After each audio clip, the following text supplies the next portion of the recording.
According to the National Council on Behavioral Health, an estimated 60% of adults experience trauma at least once in their lives. More than 60% of youth aged 17 and younger have been exposed to crime, violence, and abuse either directly or indirectly. Trauma-informed care focuses on the whole person, including past trauma and how that affects a person's behaviors, and informs the treatment plan. Beyond consumer treatment, trauma-informed care encompasses every facet of an agency's culture.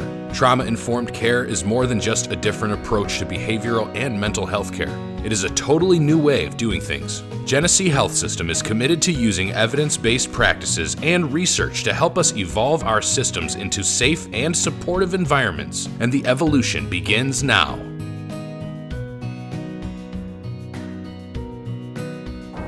Hi friends! I'm sure you've heard this term going around, trauma-informed care. And I wanted to talk a little bit about the magic of trauma-informed systems and what that means for all of us here at Genesee Health System. Trauma-informed care starts from the second anyone walks into our building, informing every layer of practice.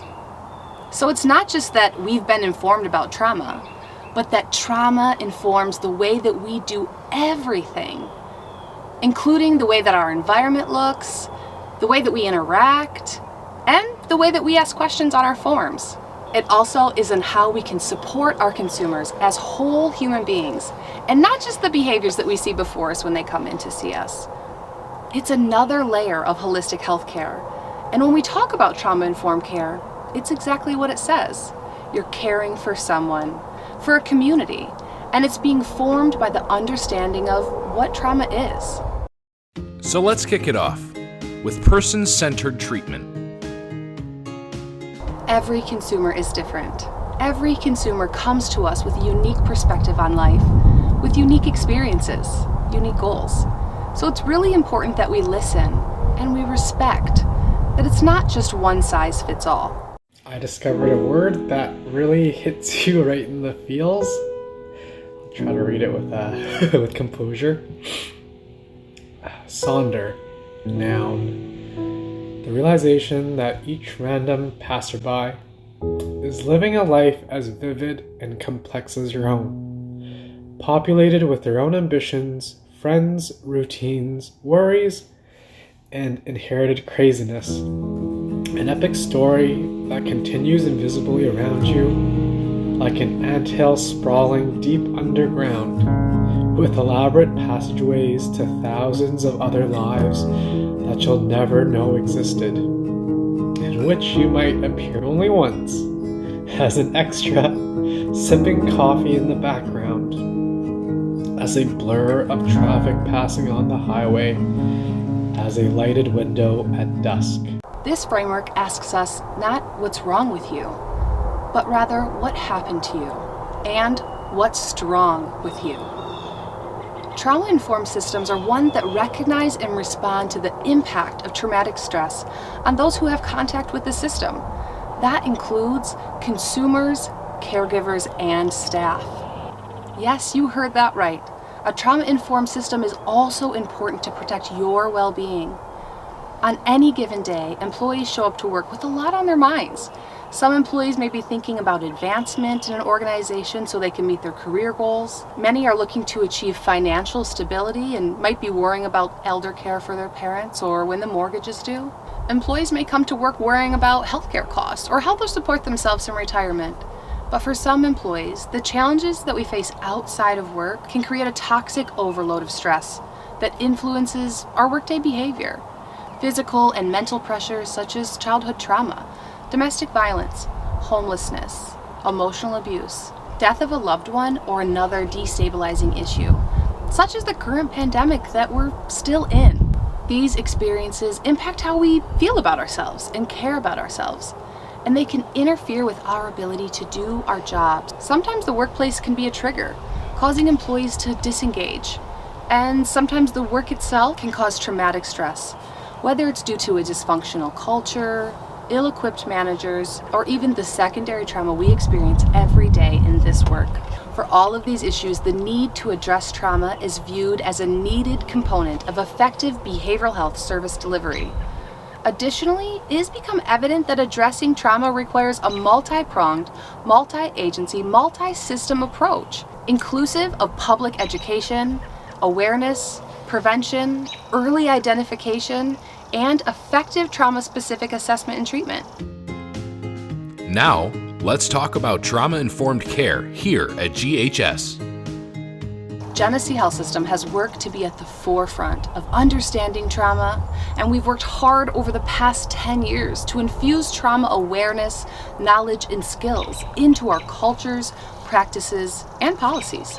This works in collaboration with every single service provider and employee here at GHS in order to maximize physical and psychological safety. Next, our community care as a system. Studies of people in our criminal justice and child welfare systems reveal high rates of mental and substance use disorders and personal histories of trauma. We know that trauma begins to spill over. For example, a child who suffers from maltreatment or neglect in the home may not be able to concentrate on schoolwork or be successful in school.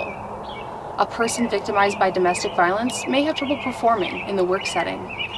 A jail inmate who has been repeatedly exposed to violence on the street may have difficulty refraining from or retaliating violence and reoffending. A sexually abused homeless youth may engage in self-injury and high-risk behaviors to cope with the effects of that sexual abuse. And a veteran may use substances to mask the traumatic memories of combat. Not to mention the ACEs study. It taught us so much about individuals' trauma histories and the impact on their health and their responsiveness to health interventions. Not understanding these implications, trauma can interfere with everything. Once the information was clear regarding these barriers and how trauma-informed care can destroy these barriers, Genesee Health System has been shifting an increased focus on the impact of trauma and how our service systems may help resolve or exacerbate trauma-related issues. We are beginning to revisit how we conduct our business under the framework of a trauma-informed approach. A service system with a trauma-informed perspective is one in which agencies, programs, and service providers routinely screen for trauma and exposure-related symptoms, use evidence-based, culturally responsive assessments and treatment for traumatic stress and associated mental health symptoms, make resources available to children, families, and providers on trauma exposure, its impact and treatment, engage in efforts to strengthen the resilience and protective factors of children and families impacted by and vulnerable to trauma, address parent and caregiver trauma and its impact on the family system, emphasize continuity of care and collaboration across child service systems, maintain an environment of care for staff that addresses, minimizes, and that treats secondary traumatic stress and that increases staff wellness. These activities are rooted in an understanding that trauma-informed agencies, programs, and service providers, number one, build meaningful partnerships that create mutuality among consumers, children, families, caregivers, and professionals at an individual and organizational level. Number two, address the intersection of trauma with culture, history, race, gender, location, and language. Acknowledge the compounding impact of structural inequities and are responsive to the unique needs of diverse communities. So, that's a mouthful.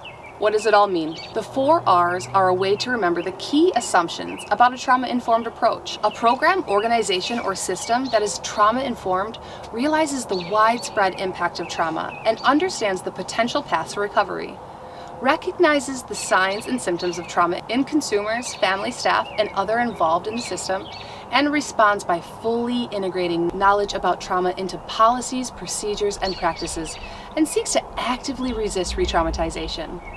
So what does it look like here at GHS? We will focus on 6 principles of trauma-informed care within 10 implementation domains, all within our community relationships and in our building. Throughout the organization, staff and the people they serve will feel physically and psychologically safe. The physical setting is safe, and interpersonal interactions that promote a sense of safety. Understanding safety as defined by those served is a high priority. Number 2, trustworthiness and transparency. Organizational operations and decisions are conducted with transparency and the goal of building and maintaining trust among staff, consumers, and family members who are receiving services. Number 3, peer support and mutual self-help. These are a key vehicle for building trust, establishing safety, and empowerment. Number 4, collaboration and mutuality. There's a recognition from clerical and housekeeping staff to professional staff and administrators, demonstrating that healing happens in relationships and in the meaningful sharing and power of decision-making. The organization recognizes that everyone has a role to play within a trauma-informed approach. Number 5, empowerment, voice, and choice. Our organization aims to strengthen our staff, our consumers, and family members' experiences of choice, and recognizes that every person's experience is unique and requires an individual approach. This builds on what our consumers, staff, and communities have to offer. Rather than responding to perceived deficits, our organization understands that the experience of trauma may be a unifying aspect in the lives of those who run our organization, who provide the services, and who come for support. Staff are empowered to do their work as well as possible by adequate organizational support. This is a parallel process, as staff need to feel safe as much as the people who are receiving services. Number 6, cultural, historical, and gender issues. The organization actively moves past cultural stereotypes and biases, offers culturally responsive services, leverages the healing value of traditional cultural connections, and recognizes and addresses historical trauma. Genesee Health System will focus on 10 implementation domains. The first is governance and leadership. We will explore how agency leadership communicates its support and guidance for implementing a trauma-informed approach. Our executive staff support and invest in implementing and sustaining a trauma-informed approach. We've created a trauma-informed work group that meets monthly to continually work on this process and approach. Policy. We will review how our agency's written policies and procedures include a focus on trauma and issues of safety and confidentiality. There are written policies and protocols establishing a trauma-informed approach as an essential part of the organizational mission. This approach must be hardwired into practices and procedures of the organization, not solely relying on the training workshops or a well-intentioned leader. Physical environment.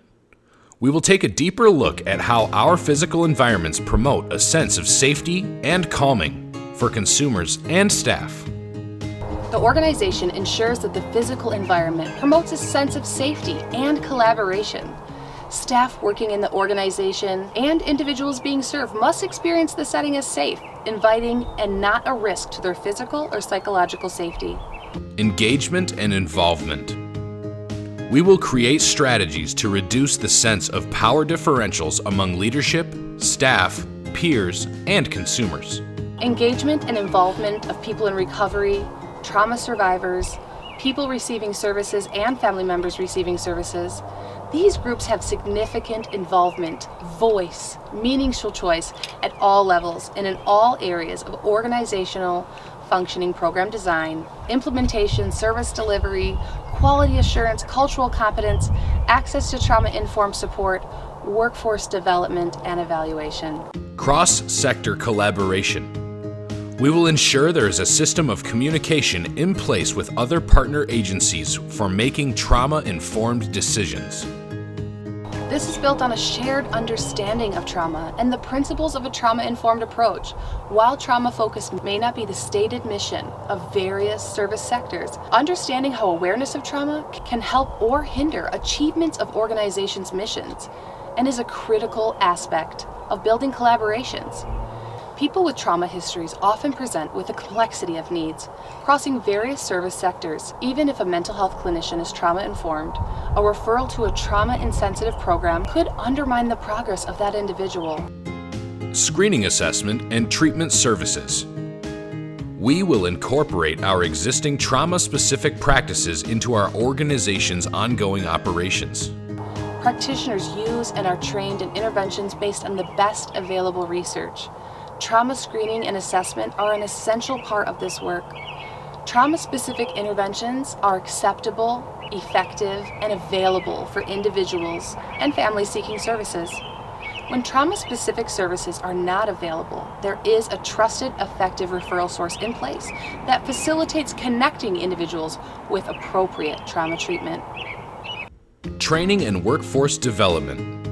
Ongoing training will be provided to address the ways identity, culture, community, and oppression can affect a person's experience of trauma, access to supports and resources, and opportunities for safety.